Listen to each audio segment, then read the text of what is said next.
Hey guys, I want to talk to you today about addiction and love and how they're so closely connected, and that's why you can't get over your ex, and I'm going to teach you how to do it today. So number one, my name is Michelle Pava. I'm a licensed psychotherapist and I am the founder of Pava Skincare. But what we're going to talk today about is about getting that toxic relationship off of your mind.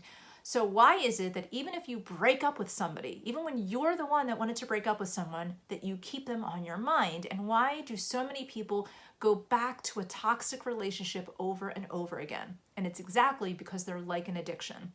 So think about this. Lust and romantic love and attachment and all of that is tangled up in reward, right? There's something that we get from all of that. And that's a really strong drive for us. It's sort of like drinking water and eating food. It's something that we feel that we need and we crave it all of the time. So if we are craving love, whether we've experienced it or just experienced it from a distance and had a crush on someone, or maybe we've been in a 30-year marriage that suddenly breaks up, either way, when that relationship is over, we're still having that dopamine burst and it's still in a craving mode. So if we're still in craving mode, it's just like an addiction. So we're still craving that person or that relationship, and we can't get that out of our mind. And since that's our strongest memory or our focal point that we've had for whether it was a couple of weeks with a crush or many years as in a married couple, we are still going to be thinking about that person, because what we've done in romantic love is built that person up. And in a relationship, we've had many experiences with them. So whether it's fantasy or real, we've had experiences surrounding that person, and that's become an addiction for us. So what happens when we don't have that in our lives and we're thinking about that person over and over? Sometimes this is why a rebound relationship can be good, is we don't really have as much reward focus with a rebound. With a rebound relationship, it's just something that we kind of tend to do naturally that gets our mind off of that other person.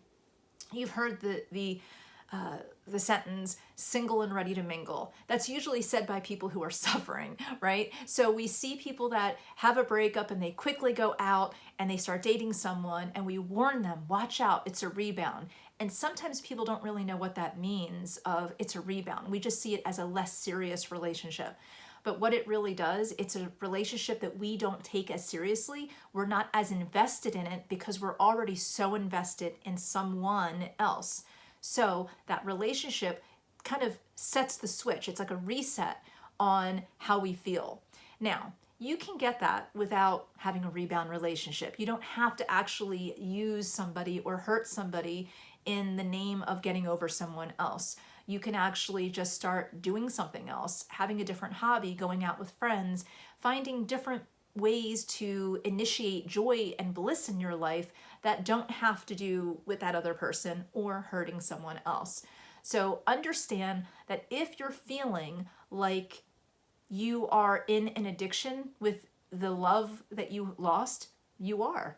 And the only way to get out of addiction is to focus on yourself and to go into a place of healing and forgiveness and looking forward at filling your life with other ways to, again, instill joy and bliss and peace and happiness and get more reward out of your life as you are without someone else. Now, that being said, not every rebound relationship is doomed. So there are many times that people date someone or they have a crush on someone and it doesn't work out, and they start dating someone else, and that person actually is really great with them and they end up having a relationship. So don't think that just because you've broken up with someone and start dating someone else seriously, or had a crush on someone and start dating someone else seriously soon after, that it's technically a negative. Okay?